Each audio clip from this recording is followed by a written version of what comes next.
The Festival, by H.P. Lovecraft. Published 1925.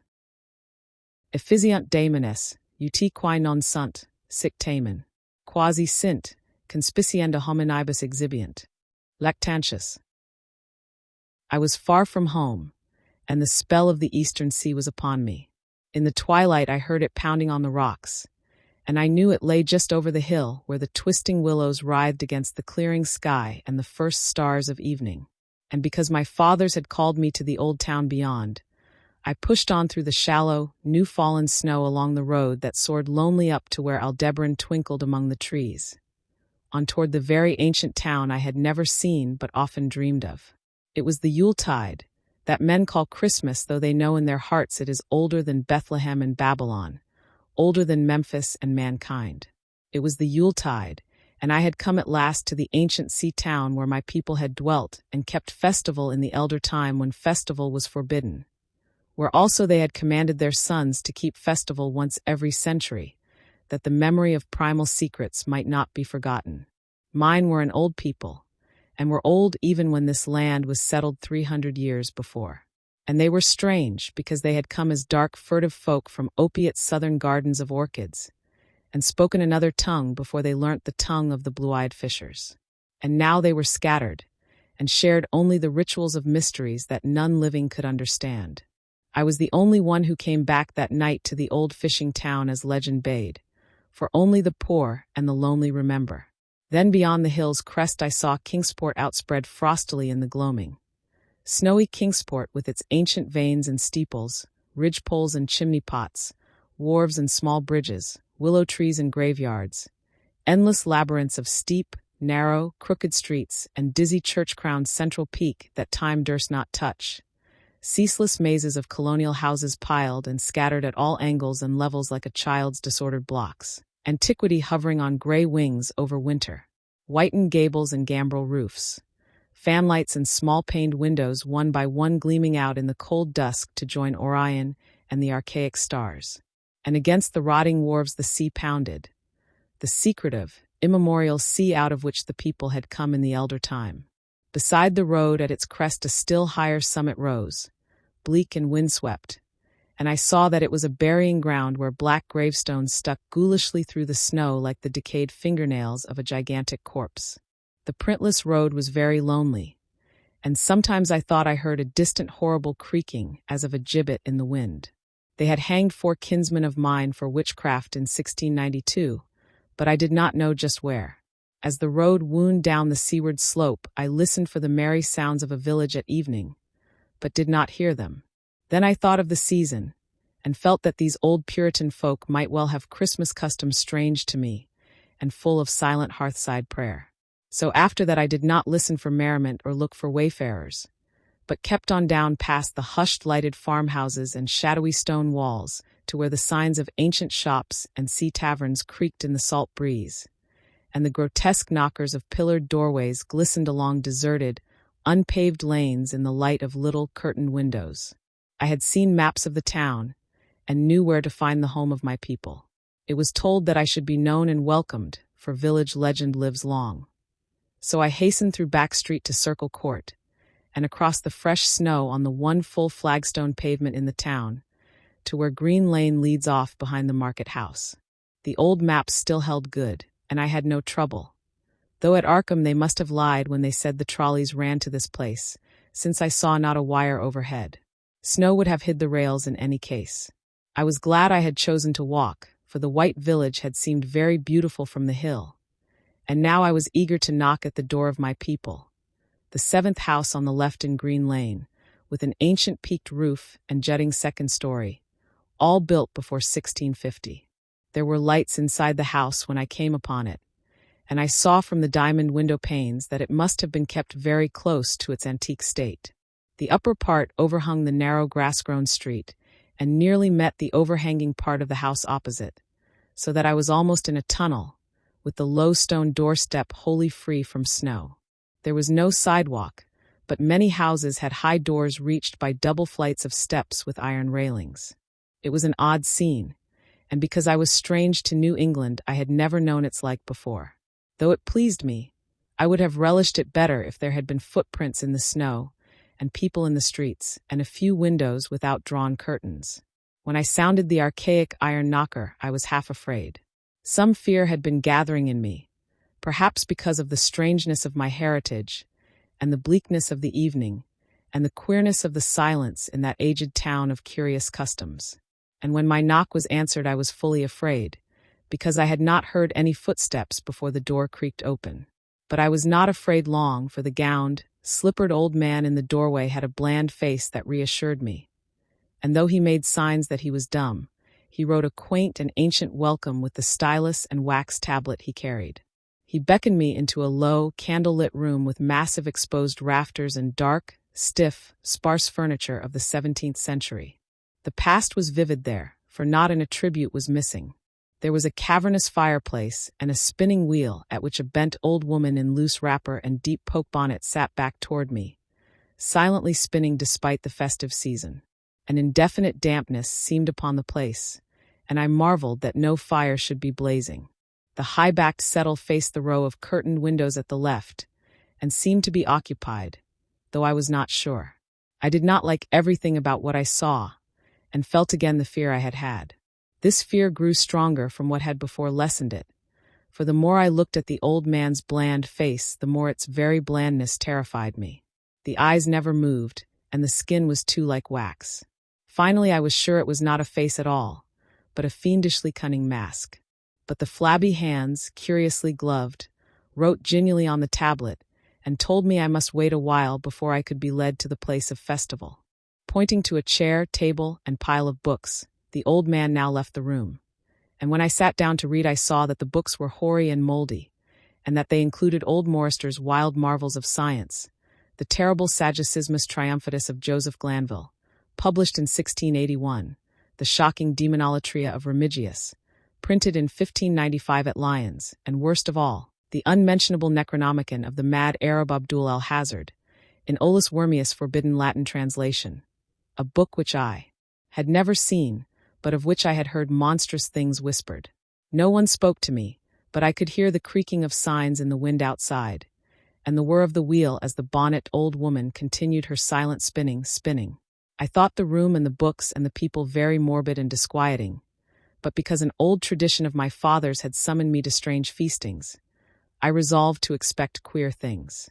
So I tried to read, and soon became tremblingly absorbed by something I found in that accursed Necronomicon, a thought and a legend too hideous for sanity or consciousness. But I disliked it when I fancied I heard the closing of one of the windows that the settle faced, as if it had been stealthily opened. It had seemed to follow a whirring that was not of the old woman's spinning wheel. This was not much, though, for the old woman was spinning very hard, and the aged clock had been striking. After that I lost the feeling that there were persons on the settle, and was reading intently and shudderingly when the old man came back booted and dressed in a loose antique costume, and sat down on that very bench, so that I could not see him. It was certainly nervous waiting, and the blasphemous book in my hands made it doubly so. When 11 struck, however, the old man stood up, glided to a massive carved chest in a corner, and got 2 hooded cloaks, one of which he donned, and the other of which he draped round the old woman, who was ceasing her monotonous spinning. Then they both started for the outer door, the woman lamely creeping, and the old man, after picking up the very book I had been reading, beckoning me as he drew his hood over that unmoving face or mask. We went out into the moonless and tortuous network of that incredibly ancient town, went out as the lights in the curtained windows disappeared one by one, and the dog star leered at the throng of cowled, cloaked figures that poured silently from every doorway and formed monstrous processions up this street, and that, past the creaking signs and antediluvian gables, the thatched roofs and diamond-paned windows, threading precipitous lanes where decaying houses overlapped and crumbled together, gliding across open courts and churchyards where the bobbing lanterns made eldritch drunken constellations. Amid these hushed throngs I followed my voiceless guides, jostled by elbows that seemed preternaturally soft, and pressed by chests and stomachs that seemed abnormally pulpy, but seeing never a face and hearing never a word. Up the eerie columns slithered, and I saw that all the travelers were converging as they flowed near a sort of focus of crazy alleys at the top of a high hill in the center of the town, where perched a great white church. I had seen it from the road's crest when I looked at Kingsport in the new dusk, and it had made me shiver because Aldebaran had seemed to balance itself a moment on the ghostly spire.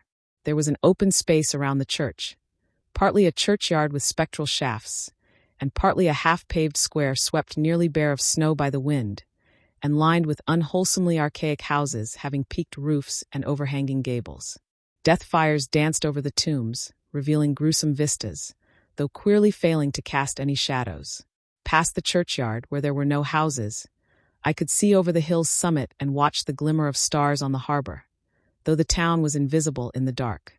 Only once in a while a lantern bobbed horribly through serpentine alleys on its way to overtake the throng that was now slipping speechlessly into the church. I waited till the crowd had oozed into the black doorway, until all the stragglers had followed. The old man was pulling at my sleeve, but I was determined to be the last. Then I finally went, the sinister man and the old spinning woman before me. Crossing the threshold into that swarming temple of unknown darkness, I turned once to look at the outside world as the churchyard phosphorescence cast a sickly glow on the hilltop pavement. And as I did so I shuddered, for though the wind had not left much snow, a few patches did remain on the path near the door. And in that fleeting backward look it seemed to my troubled eyes that they bore no mark of passing feet, not even mine.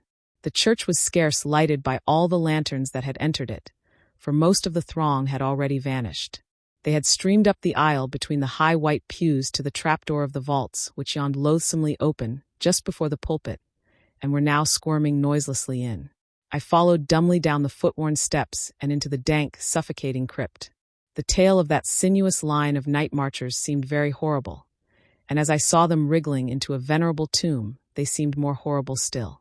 Then I noticed that the tomb's floor had an aperture down which the throng was sliding, and in a moment we were all descending an ominous staircase of rough-hewn stone, a narrow spiral staircase damp and peculiarly odorous, that wound endlessly down into the bowels of the hill past monotonous walls of dripping stone blocks and crumbling mortar. It was a silent, shocking descent, and I observed after a horrible interval that the walls and steps were changing in nature, as if chiseled out of the solid rock. What mainly troubled me was that the myriad footfalls made no sound and set up no echoes. After more eons of descent, I saw some side passages, or burrows leading from unknown recesses of blackness to this shaft of night mystery. Soon they became excessively numerous, like impious catacombs of nameless menace, and their pungent odor of decay grew quite unbearable. I knew we must have passed down through the mountain and beneath the earth of Kingsport itself, and I shivered that a town should be so aged and maggoty with subterraneous evil. Then I saw the lurid shimmering of pale light, and heard the insidious lapping of sunless waters. Again I shivered, for I did not like the things that the night had brought, and wished bitterly that no forefather had summoned me to this primal rite. As the steps in the passage grew broader, I heard another sound, the thin, whining mockery of a feeble flute, and suddenly there spread out before me the boundless vista of an inner world. A vast fungus shore litten by a belching column of sick greenish flame, and washed by a wide oily river that flowed from abysses frightful and unsuspected to join the blackest gulfs of immemorial ocean. Fainting and gasping, I looked at that unhallowed Erebus of tightened toadstools, leprous fire, and slimy water, and saw the cloaked throngs forming a semicircle around the blazing pillar. It was the Yule rite, older than man and fated to survive him, the primal rite of the solstice and of spring's promise beyond the snows, the rite of fire and evergreen, light and music. And in the Stygian grotto I saw them do the rite, and adore the sick pillar of flame, and throw into the water handfuls gouged out of the viscous vegetation which glittered green in the chlorotic glare. I saw this, and I saw something amorphously squatted far away from the light, piping noisomely on a flute, and as the thing piped I thought I heard noxious muffled flutterings in the foetid darkness where I could not see. But what frightened me most was that flaming column, spouting volcanically from depths profound and inconceivable, casting no shadows as healthy flames should, and coating the nitrous stone above with a nasty, venomous verdigris. For in all that seething combustion no warmth lay, but only the clamminess of death and corruption. The man who had brought me now squirmed to a point directly beside the hideous flame, and made stiff ceremonial motions to the semicircle he faced. At certain stages of the ritual they did groveling obeisance, especially when he held above his head that abhorrent Necronomicon he had taken with him. And I shared all the obeisances because I had been summoned to this festival by the writings of my forefathers. Then the old man made a signal to the half-seen flute player in the darkness, which player thereupon changed its feeble drone to a scarce louder drone in another key, precipitating as it did so a horror unthinkable and unexpected. At this horror I sank nearly to the lichened earth, transfixed with a dread not of this nor any world, but only of the mad spaces between the stars. Out of the unimaginable blackness beyond the gangrenous glare of that cold flame, out of the Tartarian leagues through which that oily river rolled uncanny, unheard, and unsuspected, there flopped rhythmically a horde of tame, trained, hybrid winged things that no sound I could ever wholly grasp, or sound brain ever wholly remember. They were not altogether crows, nor moles, nor buzzards, nor ants, nor vampire bats, nor decomposed human beings, but something I cannot and must not recall.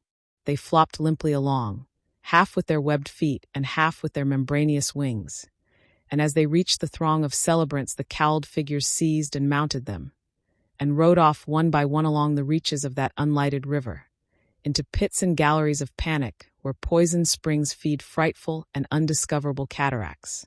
The old spinning woman had gone with the throng, and the old man remained only because I had refused when he motioned me to seize an animal and ride like the rest. I saw when I staggered to my feet that the amorphous flute player had rolled out of sight, but that two of the beasts were patiently standing by. As I hung back, the old man produced his stylus and tablet and wrote that he was the true deputy of my fathers who had founded the Yule worship in this ancient place, that it had been decreed I should come back, and that the most secret mysteries were yet to be performed. He wrote this in a very ancient hand, and when I still hesitated he pulled from his loose robe a seal ring and a watch, both with my family arms, to prove that he was what he said. But it was a hideous proof, because I knew from old papers that that watch had been buried with my great-great-great-great-grandfather in 1698. Presently the old man drew back his hood and pointed to the family resemblance in his face, but I only shuddered, because I was sure that the face was merely a devilish waxen mask.